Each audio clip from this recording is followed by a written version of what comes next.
cette vidéo, eh bien, c'est tout simplement pour vous parler des sorties qui va avoir lieu au mois de juin, un mois un petit peu particulier, puisque c'est le mois de mon anniversaire.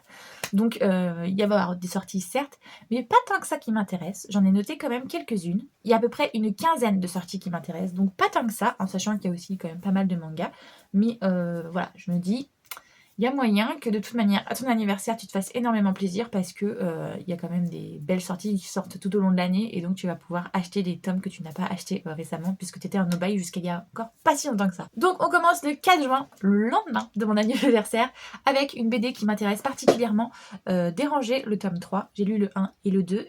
Le 1, j'avais eu un vrai coup de cœur pour cette BD. Le 2, j'étais un peu en demi-teinte. J'avais bien aimé la morale, mais j'avoue que ma lecture ne m'avait pas autant embarquée que le 1. On est sur l'histoire d'une jeune femme qui, en fait, voit sa vie partir à volo. Elle n'arrive pas à mettre les choses en place, sauf jusqu'au moment où, justement, il va y avoir une petite voix, une petite fée qui va venir popper dans sa tête et qui va l'aider, justement, à remettre petit à petit les choses dans le bon ordre.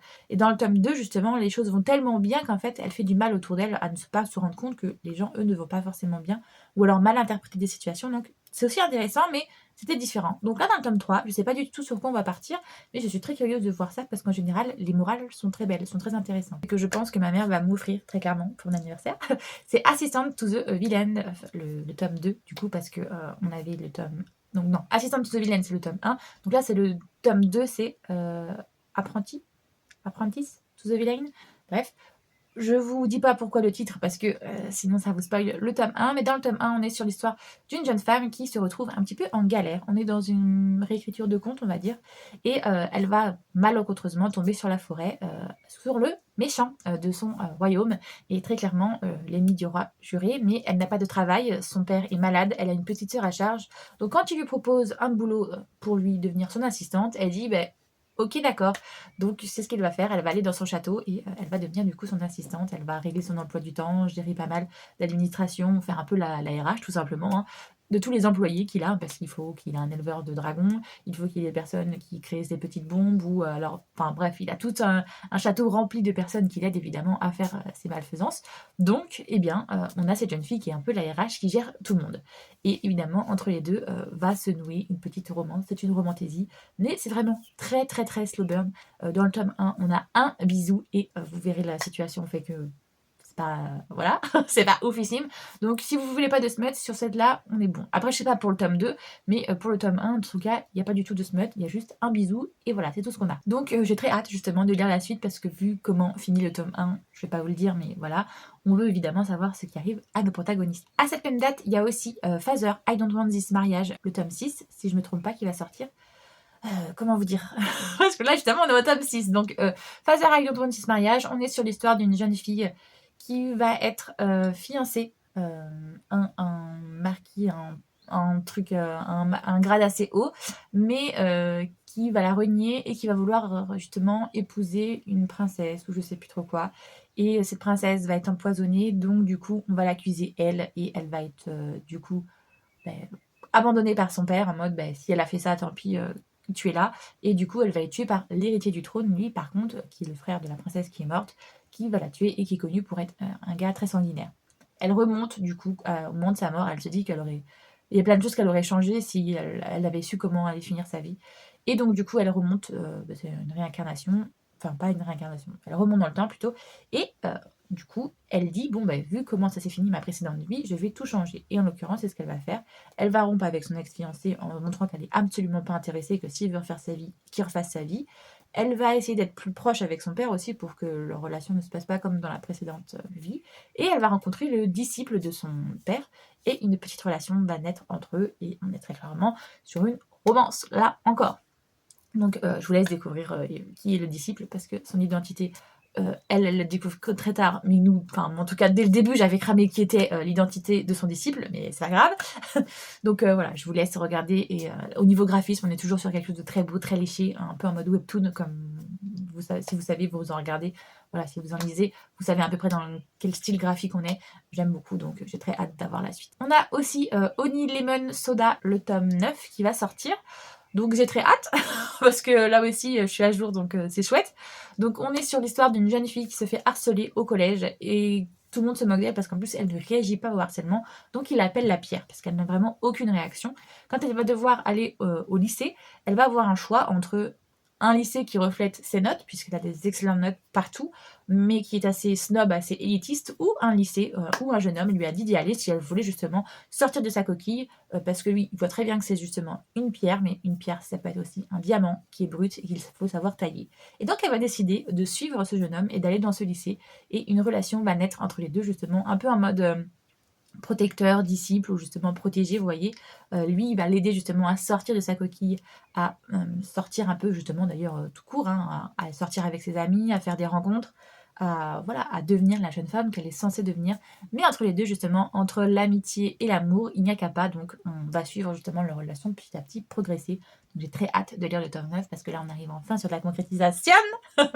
Donc voilà, j'ai hâte de lire la suite de cette saga. Le 6 juin, du coup, il y a Minato Kon Londori, le tome 3 qui va sortir. On est sur ce coup-ci de la romance, mais de la romance MM entre un homme qui a une trentaine d'années et qui tient la laverie qu'il a héritée de son père ou son grand-père, je ne sais plus, et d'un jeune lycéen de 17-18 ans qui, du coup, a un crush sur lui et lui fait comprendre très clairement. Et du coup, il va petit à petit venir de plus en plus souvent dans la laverie automatique et essayer de avoir des rencarts avec lui, enfin de se lier d'amitié avec lui tout en le montrant qu'il est intéressé en fait. Mais le trentenaire va assez vite lui mettre des stops dans le 1 et dans le 2 par exemple, il ne se passe rien. Vous voyez, on n'est pas sur un homme qui a un ascendant sur l'autre. C'est pas du tout ça cette romance. C'est plutôt un trentenaire qui justement essaye de faire comprendre aux jeunes de 17 ans que c'est normal, la faute de la jeunesse, voilà, il a une ardeur, il a envie de tester des nouvelles choses, mais que lui il ne veut rien faire avec un gamin, très clairement. Et donc là, on va avoir le tome 3 qui sort et potentiellement, justement, voir si leur relation évolue un petit peu ou pas. On verra bien. J'ai hâte de lire ça parce que les romances MM, surtout en manga, c'est mon petit péché mignon. En ce moment, j'en ai pas beaucoup sous la main, mais voilà, c'est des lectures que j'aime beaucoup faire. Le 11 juin, on a The Last Little Lies de Fanny DL.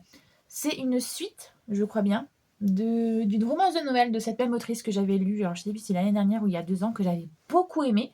On était sur l'histoire d'une jeune femme qui avait menti à sa famille, je crois, et que du coup, bah, le mensonge à Noël était toujours d'actualité, je crois. En gros, je sais plus, elle avait plus son emploi, mais elle avait menti et elle avait fait croire qu'elle avait eu une promotion et qu'elle était toujours en relation avec un gars. Enfin bref, je sais plus c'était quoi le gros mensonge de Noël et que évidemment tout a explosé.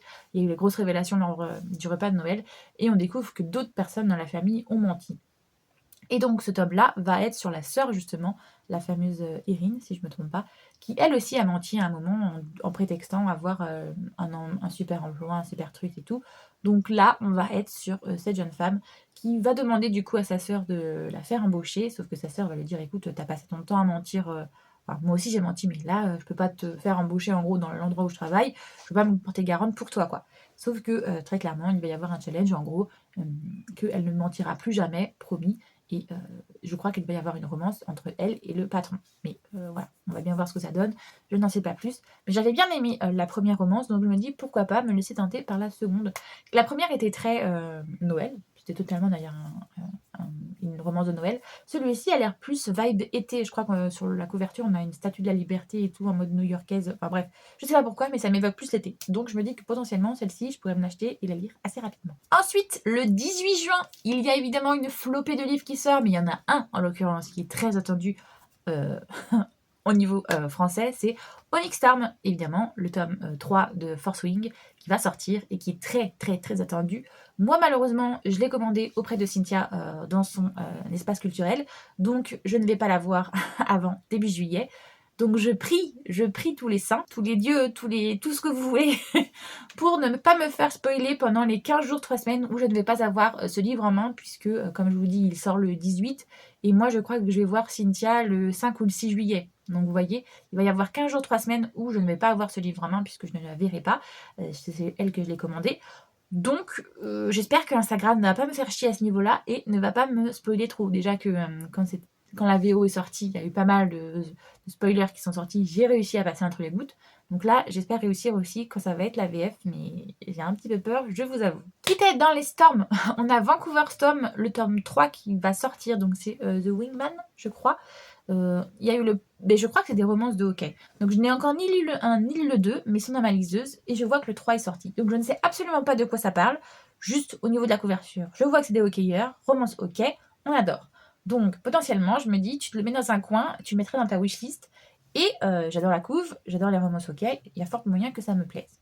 Comme je l'ai dit, je n'ai pas lu le résumé parce que j'ai un peu peur que ça spoil les autres, même si je suis pute, vu que ça se fait beaucoup en ce moment, que ce sont des tomes compagnons. Donc je pense pas vraiment que ça va spoiler le 1 et le 2, mais je ne préfère ne rien savoir et découvrir au moment où je lirai. Comme je vous ai dit, il faut d'abord que je m'attelle à lire le 1 et le 2. À cette même date, on a Untouchable Lady, le tome 3 qui va sortir.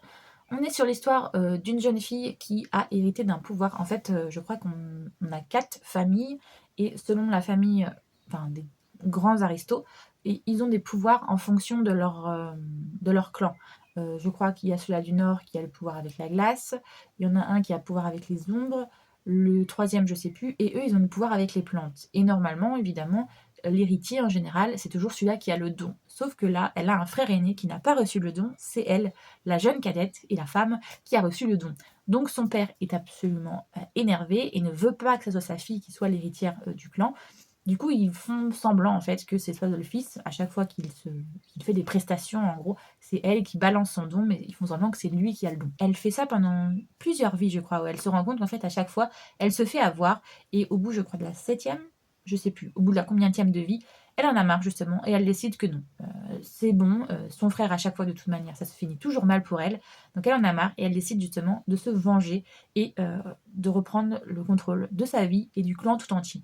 Donc elle va montrer à tout le monde que ce n'est pas son frère, que c'est elle qui a le pouvoir, et du coup elle va très clairement se venger sur toutes les personnes qui l'ont maltraitée, et elle va faire ressortir un petit peu le pire d'elle. Mais ce qui va intéresser certains justement autres personnes avec des pouvoirs, parce qu'ils vont se rendre compte que cette jeune fille qui prenait pour une fille de rien, en fait finalement se révèle justement un untouchable lady, une fille qu'on ne peut pas toucher et qui potentiellement les intéresse, parce que justement maintenant elle est irrésistible, maintenant qu'elle n'est pas n'importe qui. Donc voilà, j'avais lu le tome 1 et le tome 2, j'avais bien aimé. Pareil au niveau graphisme, comme je vous ai dit, au niveau webtoon, c'est toujours quelque chose de très coloré, très léché. Donc j'aime beaucoup cette patte-là, et j'ai très hâte de lire la suite. Il va y avoir aussi Demoiselle Lapine et le grand méchant léopard, le tome 4, oui, qui va sortir. Là, on est sur un monde où il y a des métamorphes. En fait, ce sont des personnes qui peuvent se transformer en animaux. On suit une jeune fille justement qui, elle, vient du clan des lapins-garous. Normalement, quand tu nais, jusqu'à tes 3 ans, tu es sous ta forme de lapin, et après tu te transformes en humain. Selon ta puissance, tu te transformes plus en plus tôt. Elle, arrivée à 18 ans, elle ne s'est toujours pas transformée en humain. Donc sa famille, les clans des lapins, décident qu'il y en a marre d'elle, et ils la foutent dans la forêt, et ils se disent tant pis, elle se fera bouffer par justement les léopards, les prédateurs, et voilà. Sauf qu'elle va être recueillie justement par un marquis qui est un léopard garou, et qui va la prendre son aile. Il va se rendre compte petit à petit justement que ce lapin n'est pas juste un lapin, qu'il y a un truc, elle a des phéromones un peu magiques, et donc il se dit pour un peu c'est une garou. Mais c'est pas normal, parce que si c'était une garou, si c'était un bébé, comment ça se fait qu'il va vite se rendre compte que son lapin sait lire, que son lapin comprend pas mal, arrive à faire des interactions avec lui. Donc ça veut dire que son lapin c'est pas vraiment un bébé. Mais pourtant normalement à partir de 3 ans, comme je vous ai dit, on se transforme en humain. Pourquoi ce lapin ne se transforme pas? Bref, il va y avoir toute une intrigue autour de ça justement, et ils vont vite apprendre à se comprendre, et voilà, normalement il y a une romance entre les deux. J'espère bien qu'on arrive enfin à cette romance, parce que là on est au top 4, et voilà, je veux voir la relation se concrétiser. Donc je vous dis très clairement, c'est lent, hein. Dans les 2 premiers tomes, on est sur les deux justement qui apprennent à se comprendre, alors qu'elle n'arrive pas à transformer en lapin. Dans le tome 3, elle arrive enfin à transformer en lapin. Désolée du spoil, mais c'est pour la compréhension de la saga au global. Donc là, potentiellement, justement, ils vont pouvoir enfin parler et enfin interagir, comprendre qui est quoi. Donc j'espère que dans le tome 4, on a enfin un début de relation qui se met en place. Donc voilà. Je prie. Le 19 juin, il y a Seule la mort attend la vilaine, le tome 7 qui va sortir. Donc j'ai très hâte aussi, parce que pour le moment je suis à jour, donc j'aimerais bien savoir la suite. On est aussi sur un webtoon sur l'histoire d'une jeune femme qui va se réincarner dans la méchante de l'histoire, mais qui ne pourra pas subir ce sort de méchante, parce qu'elle sait qu'elle va mourir à la fin. Et bien on décide justement de changer les paramètres, parce qu'on est dans un jeu un peu en mode autonome game, où il y a plusieurs prétendants, et selon les interactions que vous avez avec lui, votre lovomètre il augmente ou il descend. Et donc évidemment, plus il descend, plus il y a la chance qu'il vous égouille, et plus il est augmenté, plus il y a la chance qu'il vous aime, et donc potentiellement qu'il vous aide. Donc c'est ce qu'elle va faire. Elle va du coup Elle a décidé de faire attention à ce qu'elle dit, mais des fois ne pas trop faire attention quand même parce que elle s'est bien rendue compte que quand elle jouait au mode facile, il avait beau refaire justement le jeu, parce que c'est une ancienne joueuse, ça ne se passait pas toujours comme elle veut. Et là, elle est rentrée dans le mode difficile. Forcément, elle se dit que ça va être encore plus compliqué. Mais elle va faire petit à petit justement des rencontres et changer les interactions et la façon dont les personnages perçoivent la méchante. Donc voilà, je vous laisse découvrir l'histoire. Et je vous avoue que c'est très chouette. Normalement, vous en avez déjà entendu parler parce que c'est un phénomène ce livre. Donc voilà, j'ai très hâte de lire la suite parce qu'on est sur une fin, pour le moment, un peu en mode what the fuck. Il y a deux protagonistes masculins qui sont mis en avant, où il y a de plus en plus le level est haut dans leur levomètre, donc on ne sait pas vers trop lequel aller pour le moment. Il y en a un qui a particulièrement mon affect, même si je sais qu'il n'a pas beaucoup d'affect pour tout le monde. J'aimerais bien qu'elle finisse avec lui et j'ai hâte de voir si c'est avec lui ou pas qu'elle va finir. Et à cette même date, il y a aussi Business Proposal, le tome 5 qui va sortir. Je vous avoue que là, j'ai hâte aussi parce que j'aimerais voir cette relation se concrétiser. On est à la base sur donc un webtoon avec un gros quiproquo, puisqu'en fait, on a deux héritiers qui ont un rencard arrangé, une jeune fille, mais qui ne veut pas y aller parce qu'elle en a marre justement qu'on arrange ses rencarts. Donc, elle va envoyer sa meilleure amie, qui est une jeune fille, somme toute normale, employée d'une grande entreprise. Et on a un PDG de cette fameuse entreprise qui, pareil, son grand-père arrête pas de lui faire des rendez-vous arrangés pour enfin qu'il se marie. Sauf qu'il en a marre. Et il dit justement qu'au prochain rendez-vous, peu importe qui se présente devant lui, il épousera cette personne. Et donc, quand il va aller à ce rendez-vous arrangé et qu'il va tomber sur cette jeune fille qui fait justement tout pour le dégoûter sous les ordres de sa meilleure amie, comme ça, il n'y aura pas de rencard et il n'y aura pas d'épousailles, eh bien, ça va ne pas se passer comme prévu parce que lui, il a dit peu importe qui se présente, je l'épouserai. Donc, il veut épouser cette jeune femme. Sauf qu'il va vite se rendre compte que cette jeune femme n'est pas la réelle héritière qu'il est censé, avec qui il est censé se dater. Et bref, plein de quiproquos vont se passer entre les deux. Et je vous laisse découvrir, pareil, comme j'ai dit tout à l'heure, webtoon, graphique, super beau, super léché, j'adore. Donc voilà, j'ai très hâte de lire la suite pour voir, parce qu'en plus on suit deux relations justement. On suit donc le patron qui va se retrouver en date avec son employé et qui va essayer de concrétiser leur relation, puisque elle se rend compte que c'est très vite son patron, elle le sait direct, c'est son patron, mais lui, il la menace à un moment justement en lui faisant comprendre que si elle n'était pas celle qu'elle prétendait être, par exemple si elle était une de ses employées, il la virait sur le champ. Donc elle a très peur de perdre son emploi, très clairement, mais lui, il va vite comprendre qu'il y a anguille sous roche, que c'est pas la réelle héritière, donc il va finir par comprendre et chercher, enfin, il va finir par chercher et comprendre qui est la véritable fille avec qui il a fait un date, et c'est celle-ci qui l'intéresse, c'est pas l'héritière, donc voilà. Et on a justement, à l'inverse, l'héritière qui va rencontrer l'assistant du PDG, et qui, eux aussi, vont avoir une relation qui, vont une relation qui vont beaucoup plus vite, qui se met en place. Et ça, c'est assez chouette, d'avoir une relation qui ne met pas 3 plombes à se mettre en place. Donc eux, leur relation est plutôt déjà établie, alors que nous, nos protagonistes, on attend toujours qu'ils se mettent enfin ensemble. Donc voilà, pour les sorties du mois de juin, il y en a quand même quelques-unes, je vous avoue, mais voilà, comme je vous ai dit, il n'y en a pas tant que ça au mois de juin qui me font très envie. Beaucoup de suites de mangas et quelques romans, en effet. J'espère que cette vidéo vous a plu. Si vous aussi, il y a des sorties qui vous intéressent énormément au mois de juin, en écho avec ce que j'ai dit, ou alors des titres que je n'ai justement pas du tout évoqués, il n'y a pas de souci, il y a l'espace commentaire, on peut en parler, j'adore discuter avec vous en commentaire. C'est mon petit plaisir, je vous avoue, quand je vois qu'il y a un commentaire qui pop sous une vidéo, j'adore qu'ils répondent. En général, j'y réponds très vite. J'espère que cette vidéo vous a plu. Si c'est le cas, n'hésitez pas à liker, ça aide énormément au référencement. Et puis si vous souhaitez voir le reste de mes vidéos, n'hésitez pas à vous abonner. Moi, j'espère que tout va bien pour vous, que vous passez de bons moments, que vous faites de bonnes lectures. Et je vous fais tout plein de gros bisous.